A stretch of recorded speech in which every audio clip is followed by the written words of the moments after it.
Hello everyone, అందరూ బాగున్నారా? Welcome back to my channel story bucket. ఒక గ్రామంలో రమేష్ అనే యువకుడు ఉండేవాడు.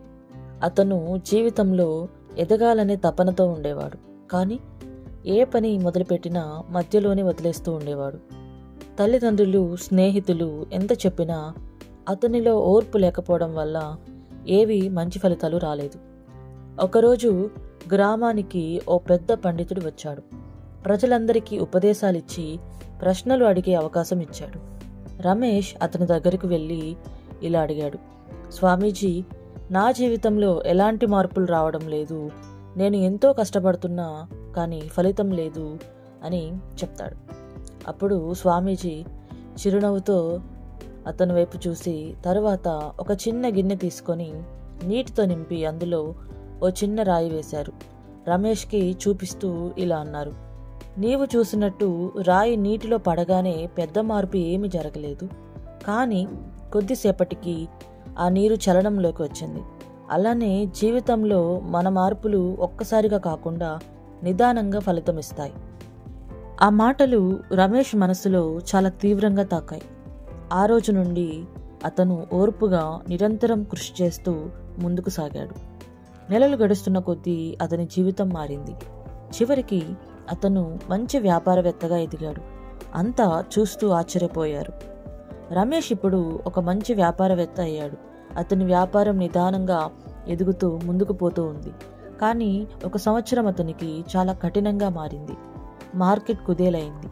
అతని వ్యాపారం నష్టాల్లోకి వెళ్ళిపోయింది. బ్యాంకులు డబ్బు అడుగుతున్నాయి.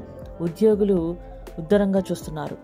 ఒక రాత్రి రమేష్ తల పట్టుకొని ఆలోచిస్తూ కూర్చున్నాడు. ఇంత కష్టపడి వచ్చింది ఇదే నా ఫలితమని అనిపించింది. కానీ అదే సమయంలో పాత రోజులు గుర్తుకొచ్చాయి.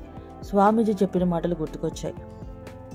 ఆ మాటలతో రమేష్ మళ్ళీ తనలో ధైర్యాన్ని కూడగట్టుకున్నాడు. నిదానంగా మార్కెట్ పరిస్థితిని అధ్యయనం చేశాడు. వ్యాపారంలో చేసిన తప్పులను గుర్తించి కొత్త వ్యూహాలతో తిరిగి పని ప్రారంభించాడు. సాంకేతికతను ఉపయోగించి ఆన్లైన్ ద్వారా అమ్మకాలు మొదలుపెట్టాడు. కొన్ని నెలల్లో వ్యాపారం మళ్లీ లాభాల్లోకి వచ్చింది. ఈసారి అతను ఒక్క హిమ్సెల్ఫ్ కాకుండా ఇతర యువకులకు కూడా సహాయం చేయడం మొదలుపెట్టాడు. గ్రామంలో యువతకు ఉచితంగా వ్యాపార శిక్షణలు ఇవ్వడం, ఉపాధి అవకాశాలను సృష్టించడం మొదలుపెట్టాడు. ఆయన జీవితాన్ని చూసి ప్రతి ఒక్కరూ ఒకటే మాట చెప్పారు: ఒకసారి కింద పడినా మళ్ళీ నిలబడగలిగిన వారే నిజమైన విజేతలు అని. మన జీవితం ఒక గమ్యం వైపు ప్రయాణం. ఈ ప్రయాణంలో విజయాలు వస్తాయి, అపజయాలు కూడా ఎదురవుతాయి. ఏ గమ్యానికైనా చేరాలంటే మనకున్న ప్రతిభతో పాటు ఓ విషయం చాలా అవసరం. అదే ఓపిక. ఓపిక అనేది మనలో ఉన్న శక్తిని సరైన సమయంలో బయటకు తీసి విజయాన్ని అందించగల గొప్ప ఆయుధం. ఒక విత్తనం నేలలో నాటిన తర్వాత వెంటనే మొలక వేయదు. దానికో సమయం, సహనం అవసరం. అలాగే మన ఆశయాలు, కలలు కూడా వాటిని నిజం చేసుకోవాలంటే ఓపిక అవసరం. ఫర్ ఎగ్జాంపుల్, థామస్ ఎడిసన్ 1000 సార్లు విఫలమైన తర్వాత కూడా ఓపికతో ప్రయత్నాలు చేస్తూ ఎలక్ట్రిక్ బల్బ్ కనిపెట్టాడు. అతను ఓపిక లేకుంటే మనం రాత్రి వెలుతురు చూడగలిగే స్థితిలో ఉండేవాళ్ళం కాదేమో. ఎంతో మంది యువత పోటీ పరీక్షలు రాస్తూ 7 ఏళ్ళు 8 ఏళ్ళు ప్రయత్నం చేస్తూ చివరికి విజయం సాధిస్తారు. వారి విజయాన్ని చూసి లక్ అనుకుంటాం, కానీ వాస్తవంలో అది ఓపికతో కూడిన ప్రయాణం. ఓపిక అంటే సహనం మాత్రమే కాదు. ఓపిక అంటే ఎదురు దెబ్బలపైన నిలబడటం. ఓపిక అంటే అప్పుడప్పుడు వెనకడుగు వేసిన గమ్యాన్ని విడవకుండా ముందుకు సాగటం. ఓపిక అంటే విశ్వాసం, ధైర్యం, నమ్మకం కలగలిపిన బలమైన మనోభావం. మీరు ఏదో ఒక లక్ష్యాన్ని నిర్ణయించుకున్నారా? ఆ గమ్యం వరకు వెళ్లే మార్గం కష్టాలమయం కావచ్చు. అయితే ఒకటి గుర్తుపెట్టుకోండి: ఓపిక మీ శత్రువులను ఓడిస్తుంది.